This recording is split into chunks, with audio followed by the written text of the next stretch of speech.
Some people buy and enjoy cars as a solitary hobby thing. Other people, it's a family thing. And that's the instance that we've got here with father and son, Ian and Max Goff, because they've bought cars and created this lovely cave with vehicles that they're only interested in driving or racing. And not only that, this is something that they really, really love to get under the skin of, cars that they always wanted to drive to see what they were like, and vehicles that they maybe wanted to put back on the road, knowing that they needed a bit of TLC. I can't wait to share this eclectic collection with you because there's a bit of everything going on here. This is, of course, a car cave collection video. I'm Jonny Smith. Welcome to the Late Break Show.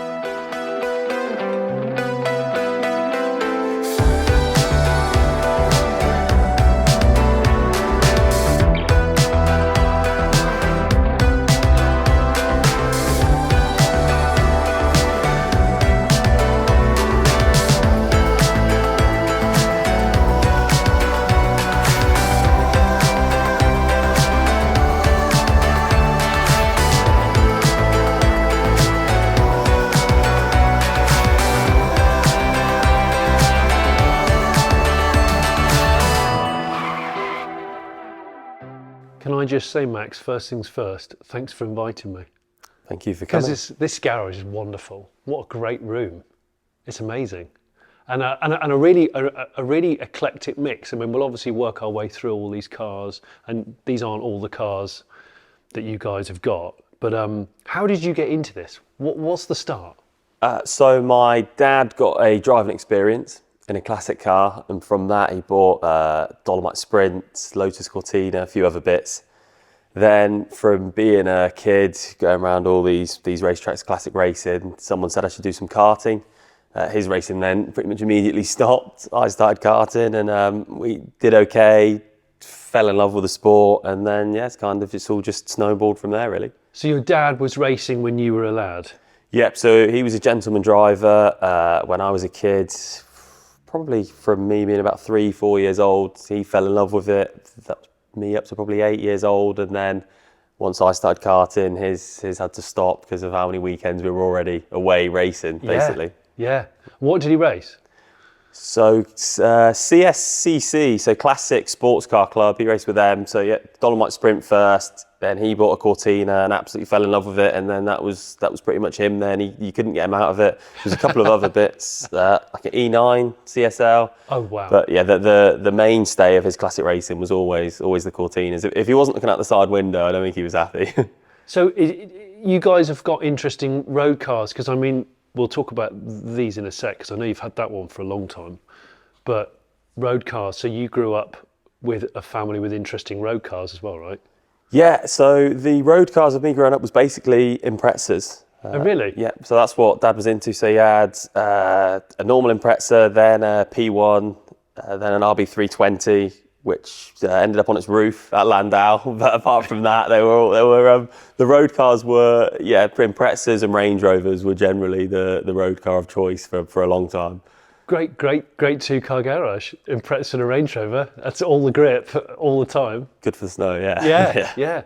And then you obviously become old enough to drive. So you do a lot of karting. I mean, the karts on the wall, there's 2 karts back here. They're yours? Yep, so that's my first ever kart and last ever. Then at the house, there's the winning kart, the Monaco Kart Cup champion winning kart, so that's there. So yeah, the karting was just something we fell in love with. Luckily, was quite good at it. Won quite a lot. Won European Championship, won British, then the Monaco Kart Cup, and got a few factory drives, and then sort of went into cars. But similar story to everyone else. The demands on the finances versus what you can and can't do. Just in the end, sort of took toll. With no guarantee of becoming a pro driver? No, none at all. None at all. So cars. Let's talk about the 3 behind us. You might have noticed those. 3, not 1, not 2, but 3 race Sierra Cosworths. Goodness me.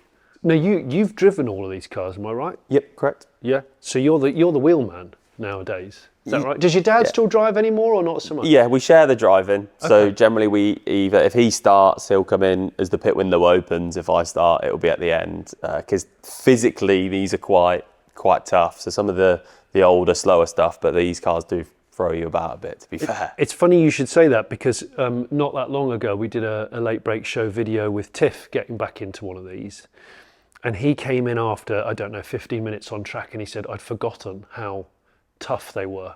Yeah. And of course he wasn't even racing, he was just dialing it in for the camera, and it was like, oh yeah, they probably are quite analog, aren't they? So this one first, let's talk about the Watson's car, because I actually think out of the 3 liveries, this is my favourite livery. Yeah, we love it. So this car, in period, didn't have a Watson's livery, so it's something we've put on afterwards as a bit of a nod to some of the other cars in the collection, and a bit like you, because we thought it looked really, really cool. I love it. Love the greens and the yellow. Great, fantastic. So this car what's its backstory? So it has some Rouse Sport history in the mid '80s, and then that's about it. As far as actual races, there's a few stickers on the cage of things it's done. So yeah, but it's not. It's most of this car's history is modern. So it's won Silverstone Classic a couple of times, and is a very quick, sort of well sorted, sort of modern iteration of it. Right. The red car. This is the one that you were telling me it has the most provenance out of the 3 Cosworths. Yes. So this was Mike Smith's BTCC car in 1990, I believe, the Trackstar car. So in a red and white, because the team couldn't afford to respray all of it. And is that true? Yeah. They're on that much of a budget. And then an ATCC and Bathurst car. So it did Bathurst 1000 with Gregg Hansford behind the wheel, and Dick and a few other people sort of raced it over the season it spent there before being sold on. Okay, so this has really done some on track and on sea miles. Yeah. Most miles on the boat, I think, and it has done. It's been with us a long time, but has a lot of history. A lot of history. You've had this over 20 years, is that right? Yeah. So I remember. So my dad bought this on sort of a Monday or Tuesday, and that weekend took it to Spa for a race. They knew they wouldn't finish. It was an hour race. They knew they couldn't put enough petrol in it. So I watched it, 5-6 years old, grind to a halt at Spa with 1 minute to go. Really? After coming through the field. Yeah. At the time, no one wanted them. They weren't eligible for anything. They sort of fell between the cracks of a classic and a proper race car, modern race car. How weird, isn't it, to think that, and then looking now at how highly revered they are. So you grew up watching your dad race this exact car? Yeah. That's so cool. But running out of petrol on the final lap? Yeah, nearly racing it. Yeah, nearly. Have you had to restore these? Are some of these as was, or? Yeah, so all 3 have got a bit of a hand to them. This one's by far and away the most original, so we've barely done anything on this one. But this one's been fully restored. And the car next to it we've gone through that and put the livery on, so it's kind of a light restoration on that one, full restoration on this one. Yeah. And this one is virtually all original. Does it still feel fast? Yes. It does? Yeah. Because for someone like me, I've never driven a race Cosworth. But of course, these are 40 years old now, which is quite scary to say. 4 years old, but again so they're on quite thin tyres for the period, and they're all running roughly 480, 500 brakes, so they do shift, and it's, as you know, anyone will know about these, the turbo lag admittedly has been mapped out the race cars a bit more, but you don't know how to feel a punch when it comes boosty. in. Yeah, really boosty. Very cool. So this one here, this is the left-hand drive one? Yep. So it's a Imberti Jolly Club car. They were a Lancia Alfa Romeo factory team, but then in late 80s touring cars, there was basically one show in town.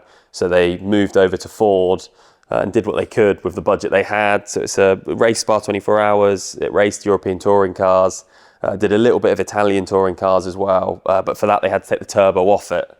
Oh, really? Yeah. So that was at the start of like the super touring era. So that it ran once or half a season with no turbo, but they're not the best handler. They're more about straight line performance, so it didn't last long. But yeah, it's kind of been there and done it as best as it could. They got a few 5ths and 6ths, but yeah, it was never. They couldn't keep up with the Texaco cars, for instance. They just they didn't have the power or the resource to really stick with them. What I love about these is the fact that if I ever put one on the channel, and a friend of mine called Roop, he's got a race car that I think it was a Bathurst car as well, actually, and a road car. The people and the comments and the views, just go mad. Before we talk about these two BMWs here, which look awesome, the Bastos thing, the bikes, 2 motorbikes, 2 cycles behind you. What's the score?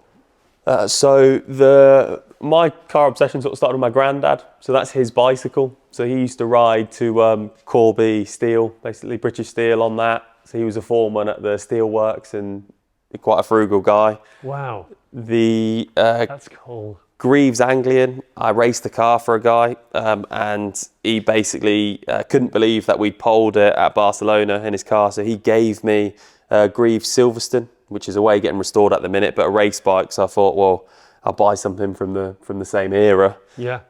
So that's how that arrived, and then kind of just bought it. And actually, sort of, I wouldn't say bought it on a whim, but it was sort of £1,000, 1,500 quid. It was relatively cheap and cheerful. Yeah. And then sort of fell in love with it. Actually, really quite like riding it. And that probably doesn't need much of an intro, though, does it? I mean, the Dakar BMW with penthouse livery. yeah, you can't have a Dakar BMW without a penthouse livery. So again, it was just chasing the real one. The real one turned out to be a bit too expensive, and then a late night on the internet or an early morning on the internet, it came up, and so I went for that as a bit of a nod to the fact we absolutely love the Dakar or the Safari rallies and stuff like that. As I said, pretty eclectic with the taste. So I just thought it looked really cool and was something very different. I love it. Harry Metcalf would approve, I'm sure. I'm going to move this back. Hang on a minute, because I want to get a better view of this E36. Now, this is a special car, right? Yeah. It's about as special as a BMW 36 can be. So this is the 1995 Spa 24-hour winning car. Is it? So it was Winkelhock, Soper and Cox. So they raced it in '95 to a Spa win, and after that it more or less got retired. But it's the one I love. Even to drive, it's just, you can see why it won a 24-hour race, because it's so balanced and it's just so easy. It's like the polar opposite of the 500s. Is it really? It's a much easier car, much more forgiving. Yeah. You kind of hinted at it before we started rolling the cameras. Am I right in thinking you guys bought this by accident?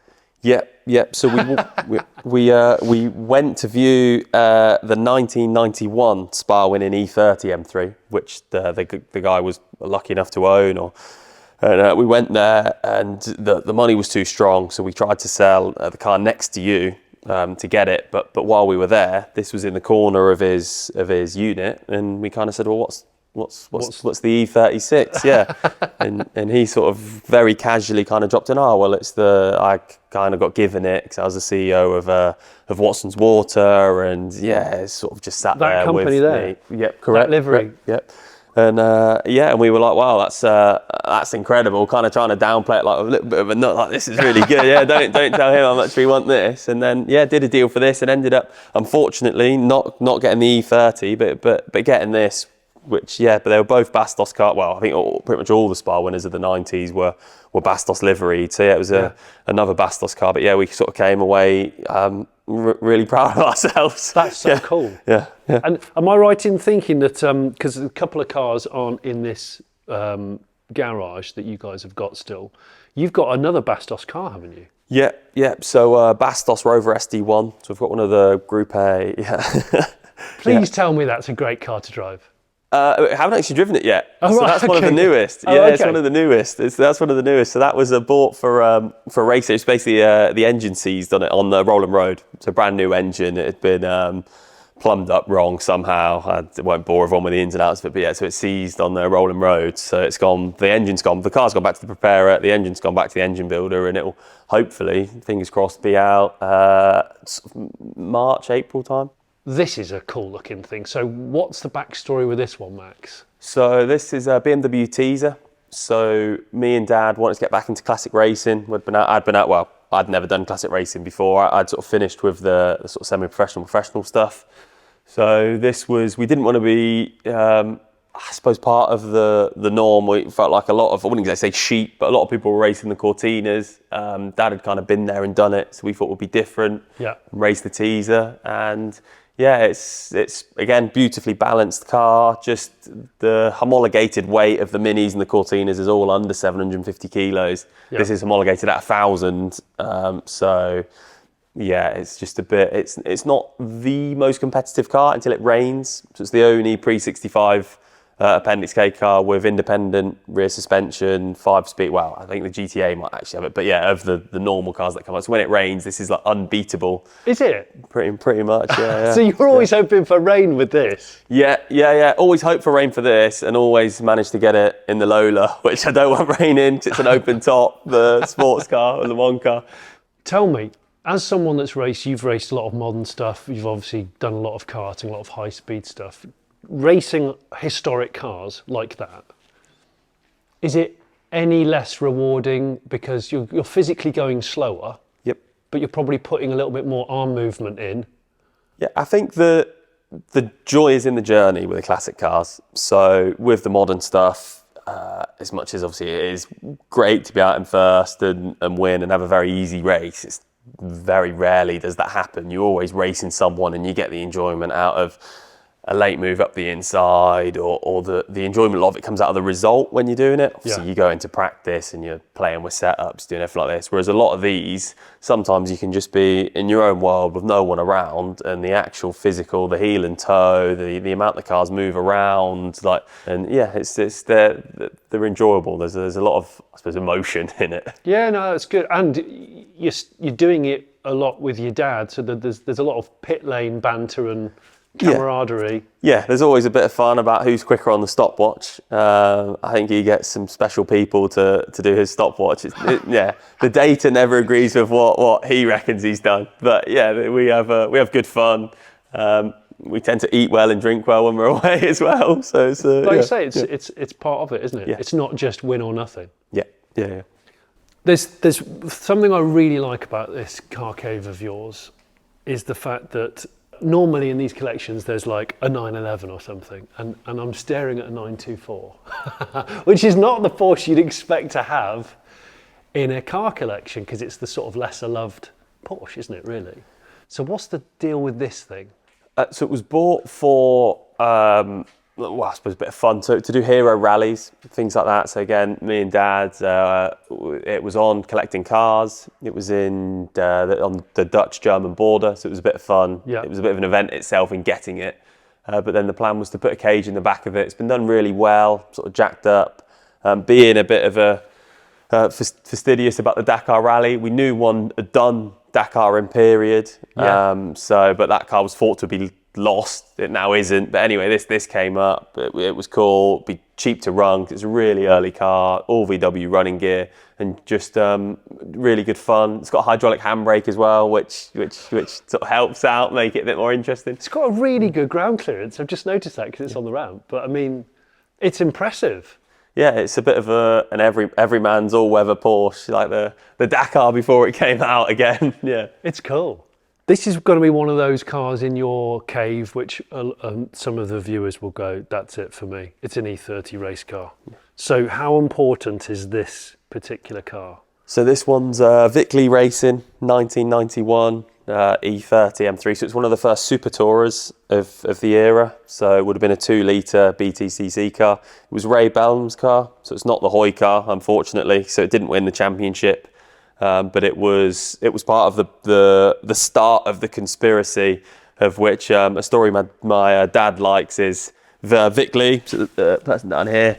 He was struggling to pay for his race team, so started dealing drugs. So this car went to Brilliant, great idea. So this car was going to Holland a lot. Testing, no one could work out why they were testing in Holland, and basically they were bringing drugs back. But eventually, in the cars, in the cars, in the air bottles, I think wherever they could fit them in. But the story goes, it was in the air bottles used to work the jacks of the cars. Eventually, Vic got caught, and his punishment for the crime was 12 years in prison. So a bit of a idiosyncrasy there. That just so happened to run a car with number 12 on, and got 12 years in prison for dealing the drugs to pay for them to try and keep up with the might of the sort of pro driving BMW factory team, which they did. They won it. They ran these, and the Labatt's cars were also Vickley's as well. Right. Oh my gosh, so not only is it a pretty successful car that we're stood next to, it's also a cocaine mule. Yeah. Drugs mule as well, yeah. A dirty Dutch drug mule. What does this drive like? They're just lovely cars. They're, if anything, slightly underpowered. They've probably got more grip than power. Yeah. Which of the era, obviously in the 90s, the tracks were a lot narrower, a bit more bumpy. But they're really nice, well balanced cars. Obviously, with this one being a Super Tourer as opposed to a Group A or a DTM car, it's a lot lower. The exhaust is actually in the passenger footwell, so yeah, it's cut through, and then so side exit exhaust. So that was all to get it lower. Yeah. And just a really nice car. Not quite got the aero of the latest spec DTM cars, but just a lovely balanced, just really nice. Very cool looking thing. Well, there's two BMW 6 Series here, double decker 6s, both M's. So Max, well, I say new M6, it's not new, it's probably 15 or more years old now. I remember these because I tested these when they were new, and I remember it being an absolute rocket of a car, because it's a V10, right? Correct, yeah. Why is this in here? So, always been a bit of a BMW guy, and we were on a trader's policy. So I was driving a van, and for reading this trader's policy, after 21 years of age, the only thing that was capped was money. So you were capped at £50,000, something like that. Way more than I could afford at 21 anyway. And there was no engine or performance cap. So I sort of phoned up and just double checked. And then I think from 6 months before my 21st birthday, I was looking at different BMWs, and it was between this, a 1M, which was a little bit more than one of these. I think they were about 30 at the time, 32, or an E46 CSL. Yeah. Investment-wise, I went the wrong way, but as far as actually using power-wise and cylinders, and I've done 50, 60,000 miles in this. I bought it, I think, at 18,000 miles. I think it's now at about 85, and I've been everywhere in it. I've done everything in it. Absolutely loved it. I know a lot of people don't like convertibles. I do, mostly because I get, I suppose, a lot of like the helter-skelter harder stuff from the rest of the collection. Yeah. -1, -2, roofs down, scarf on, heated seat on, and really loved it. It was awesome. And then when I sort of semi-retired it, lowered it, and put a much louder exhaust on it to not upset the neighbours leaving at God knows what time in the morning. Nice. So, it's kind of been retired back here, but still does a couple of thousand miles a year and the odd road trip. And then, of course, the shark nose, is it E24? These are cool. A friend of mine's building a race car, one of these at the moment. Right, yeah. Like a race replica. Right, yeah. What's the deal with this? This is yours, not your dad's. Is this your influence here? Yeah, so this one I'd sold. I had a RS 500 road car. Yeah. I didn't really want an E30 M3 road car because just a little bit underpowered nowadays. Whereas these, with the M88, with the extra 2 cylinders, are kind of more like 300 brake. Yeah. And it was awesome, really. I bought it from an auction. Going from the RS 500 to this, it's like, again, it's just like a proper GT car, like a really well built, like just sort of not my era, but you can see why the German stuff started taking over, because there's no cracks, there's no rattles, you can't hear the diff. No. It's substantial. Yeah. And then that little bit quicker, in my opinion, anyway, than the M3s, and just a bit more driver for road use anyway, a bit more sort of driver's car. Yeah, that's cool. And then we've got to look at this, because this maybe is my favourite BMW of these three. Now, I don't know much about this. So I'm not up on my Alpinas per se. But I remember you, when we walked in earlier, getting a coffee, you went, that's a very rare car. Yeah, so it's... And I believe you, Max. Well, the internet might prove me wrong here. But we believe it's one of 5. So it's an Alpina B5 estate. And yeah, we picked it up from Edinburgh, funny enough, from collecting cars not too long ago. Yeah. And it's been part of the collection ever since, and it isn't going anywhere. It's definitely one of the keepers. Always loved estates. Yes. Well, there's almost always been an estate in the family. I've had a Rover Restorer before. Have you? Yeah. Have you really? A blue P6, yeah. Did you see our barn find one? I did, yeah. Damn you, I'm trying to buy that car. Really? Yeah, David, if you're still watching, I don't know if you are, I'm still wanting to buy that car off you. I know you're not selling it, but I do still want to buy it. Fair dues for owning an Astoria, though. Didn't think we'd be talking about one of those stood next to an Alpina. So that's great. Yeah, these are yin and yang of estate cars. Oh, yeah, completely. this one, 190 odd mile an hour car. Incredible, would take it anywhere tomorrow. Yeah, the P6, maybe not so much. Maybe not so much. But what's the story about the Volvo Amazon with no roof? So again, so Volvo built one or two, I believe, and they're in their museum. And then Crayford built, we don't really know how many, but we do know not a lot. So we bought it in a bit of a state. And have gradually been restoring it ever since. So it's a Crayford convertible from coach built as was? Yeah. So it's, so it's a Crayford car. We believe we didn't really get much history with it. There was a few invoices and a bit of documentation, but it's all been done quite well. There's a lot of strengthening underneath. So if it wasn't Crayford, I don't think it was like a home garage bodge job either. Yeah, that's interesting because we did a car cave a long time ago now on a guy that had a Lotus Cortina Crayford convertible. Yeah. Hell of a rare, strange car. I think in that they had their era in it in the 60s, 70s. Crayford were doing quite a lot. Yeah. Well, you know all about British coach building, having owned a Rover Astoria. yeah. No, the ups and downs. Yeah.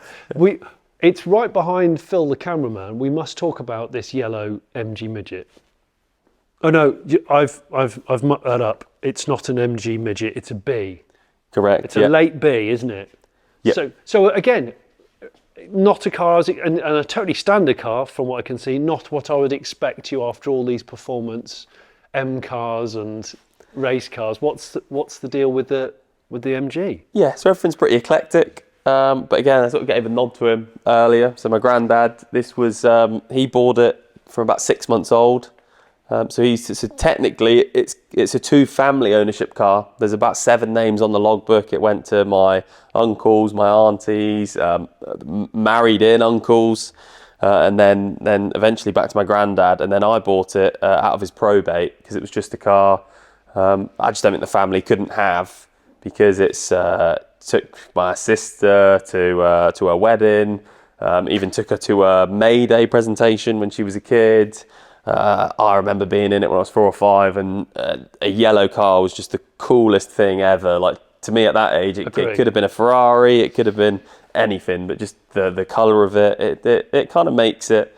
And I think to drive, it's actually quite nice. It's better than I thought it would be. Is it? Yeah. The first time I drove it was when I was about 18, 19, when it was in my uncle's name. Yeah. And he came round to the house on the coldest possible day you could imagine to come round, and went, oh yeah, you should take the MGB out and do that. So that was like it passed under the guard. My cousins have driven it. It's really been like it's a bit of an heirloom. It's kind of been through the generations, and I love that. Yeah, hopefully it will go from me onto someone else in the family. I'm sure it will. But it's actually in not bad condition, to be fair. Has it been restored?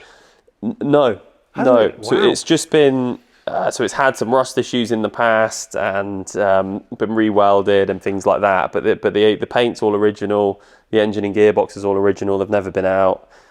Some of the steel underneath has a bit of story of itself. It's not steel you'd normally use to restore a car, but it is some steel that my granddad could get from working at the steelworks. Was it from Corby Steelworks? Yeah, so it's an offcut that I think fell off a guillotine, and he's just slipped that in the back pocket, and that'll sort the MGV out when I get home. That makes it even more interesting. I love that. DB6. Yep. That's cool. Obviously, very cool. And your dad mentioned to me that gets used a lot. Yeah. So he basically dailies it in the summer. We've took it to Belgium. We've been to Spa in it. We call it the oily rag because on top it's a bit rough and ready. Yeah. But underneath, mechanically, it's absolutely great. And despite the fact that they obviously were quite a lot of money, we'd originally bought it to break it. What? Yeah. Believe it or not, there is. Without being too much of a spoiler, there's a slightly more important Aston in the collection. So we bought it to break it, so it's never been too precious. It's one of those things that when we were using it, the plan was, right, well, we're going to use this, enjoy it for a year or two, and then we're going to break it for the parts, and then we'll sell it on as a restoration project. But anyway, just absolutely fell in love with it. Fell in love with the fact you can use it. I've been with my friends to Papa John's Pizza in it. Have you? Yeah, to pick up pizza. He's been everywhere in it. It goes to Asda car park. It just gets used, really. I love that. Now, I know this is an MG because obviously it shows the badge, but it doesn't look like any other MG because it looks much bigger to me. Yep, so it's a Charlesworth body. They did, I think, 6 or 8 of these. Again, it was kind of something they did. I think they thought it was going to sell really well, and it really didn't. I wonder if it was like for the American market, like when Jag did the Mark 10.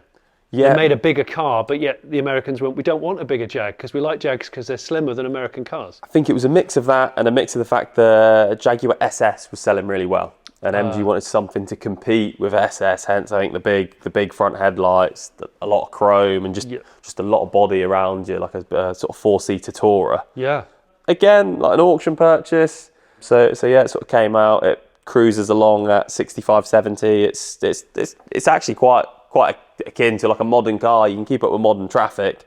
It has its foibles. Obviously, the brakes aren't great, and there's no radio and things like that. But it's you can, again, another car you can get in and go and have a good day out in. A very different beast to over there, the hot rod, and the tiny touring car. So that's the wind tunnel model from 888, the Vauxhall. So that's a wind tunnel aero accurate model. Yeah. That's so cool. Now, yeah, hot rod. I noticed the stickers on the headlights, Pendine Sands. So, is this your dad? Is this you? Or is this both of you? Are you as bad as one another? Yeah, I think we encourage each other. Yeah. But this is it's a VHR Raider Pendine Sands race. It's a bit like back in the day. It's a speed trial on the beach. It's great fun. We've been the last 2 years. We're already entered in for next year, and the hot rods there. It's just awesome. They take over Pendine for a weekend, and everything about it it's just great fun. It's based off fun. They do timing. Where the target is to hit 100 mile an hour on the sand this year. And I think it's September we're going. That's great. I love it. And so completely different to touring car racing and everything else. Yeah. Cross plies on sand? Yes, so the rules are the brakes have to be relatively original, or certainly drum brakes. You can't add discs, you can't put sort of modern materials on in this class anyway, other than it has a Hemi V8 engine in. So it's in that class. It's original 30s steel body with the 60s Hemi engine, gearbox and diff. It looks great. What's this then, Max? What's in the build? So this is a Wolseley Hornet. Right. So the plan for this is for it to be a race car in VSCC or a time trial car, something like that. We'll as with many things, it's kind of bought with a grand idea and it changes over time. Yeah. But the long and short of these is basically they can be 6-cylinder and supercharged. So for the era, a lot of power. Yeah. So yeah, once you put a blower on it, you should be able to compete with more or less anything from like a racing point of view. Yeah. Do you and your dad work on cars? A bit. He's better mechanically than me. We're both really good at tearing stuff down. That tends to be that's our strong suit. Building it back together, some stuff we can do. Generally, the 30s stuff is quite easy to pick up all the way through to probably the 60s, 70s cars. But after that, it's a bit above our knowledge level. Yeah, yeah. So this is going to be a competitive 6-cylinder supercharged. Yeah, that's the plan. Great. That's the plan. Great. Well, the last time I saw one of these was a royal wedding, I'm pretty sure. This is a DB6, isn't it? Yeah. So this bit of a brag. So this is a higher spec than Prince Charles's car. Yeah. So his is a Volante. This is a Vantage Volante. So it's a bit rarer, Weber carbs, manual gearbox, a bit more power, basically. So what's the deal with this car? Because there's a bit of a weird story on this one, isn't there? Yeah. So this one it was bought before I was born. So it's sort of it's a little bit like the MGB. It's been with us. It's been in the family a long time. But basically, Dad had done well. Was making a bit of money. He left the house to buy a different house, to buy like an investment property, and came back with a DV6 Vantage Volante. So as you do, because it just so happened it was the same price. It was actually maybe even a couple of grand cheaper than the house he was going to buy, and decided he'd rather have something he could drive than something to rent. So he was going to buy a house, when he got the money out from the bank, ended up buying an Aston convertible. And was it in need of restoration, or was it? Yeah, so it had a fire, which was quite common for these. I mean, been put out very quickly. Nothing structural had been done, just sort of damaged the paintwork. And I think the person who owned it had at that point had enough and just decided to shift it. And it's been in restoration, unfortunately, ever since. When you say ever since, give me a date. How long has your dad been building this car? It's around 40 years. Yeah. 40. Yeah. 40. I mean, it's good to see that this is, your dad's obviously well on with the resto on this. I mean, the engine's like a work of art. It looks amazing. I reckon Harry and Meghan, when they see this, I reckon they'll come sniffing around, you know. Yeah, more than welcome. So we've been at your garage where the cars are, but that's not at home. No. No, you have your daily drivers at home and that's it. Yeah. But you've got, what I do like, very much so, is you've got a home gym with a kart on the wall. Yeah, so that's the most special kart for us. So I won the 2007 Monaco Kart Cup on that. And yeah, it's sort of been with the family ever since. We bought it off the factory team, and it's lived somewhere, normally on a wall, not on the track. It looks ace. Yeah. That looks ace. And this room here, oh yeah. Okay, this is great. Simulator, foosball, but most importantly, Ducati next to the toilet. Always a really important thing. This is great. 916. And is this yours or your dad's? It's a mixture of both. We traded in a car each for it. Did you? Yeah, so it created a bit of space, and as an item was it was two quite sort of standard cars for this, and yeah, it's probably, as someone who doesn't ride bikes that much, just more appreciates the visual of them. I think the 916 is pretty much where it's at, with a single swing arm, stuff like that. It does look magic. And then we got pool table and someone's desk with, I've spied a gold edition monkey bike, Honda Monkey. I've seen a few of these in different car caves we've featured before. The gold edition, it seems to be it's for the Magpies, isn't it? Yeah. There's something special about the gold one. Great. So is this yours or your dad's? It was a Christmas present. So I bought it for my dad a few years ago now, when they were a little bit cheaper, and it was just something. I'd imagine I'll get it back eventually. It's one of them. Don't mind spending the money. Yeah. And then we wind up round here. So this is cool. So you've got some models of the cars that you guys own. So is that there, the Lola? Did you say you guys have got a Lola? Yep. So that's the Lola that I raced for a guy, and we still race it to this day. And some more. So that's exactly what you've got, isn't it? Or that's the Will Hoy car. Yep. Must be so cool to be able to get a die cast of your own race car. Yeah. Believe it or not, some of the liveries have been copied from the die-cast models are that accurate, when people, obviously, if you can't find the original livery person, they use the models to recreate, basically. Do you? So so they have had a purpose. And there are a couple of cars which we couldn't see today because they're not in your garage, which are, you mentioned the word hearse. Yeah, the Mercedes W109 hearse. So that's in restoration, or ready for restoration. So that should be ready, I'd imagine, about a year, 18 months time. Yeah. Bastos Groupe Rover. So that's another one that's... the SD1, yeah. Yeah, that's a way, getting a new engine at the minute, or an engine rebuild anyway. Subaru Levorg BTCC car. Really? Yeah, so one of them, that is...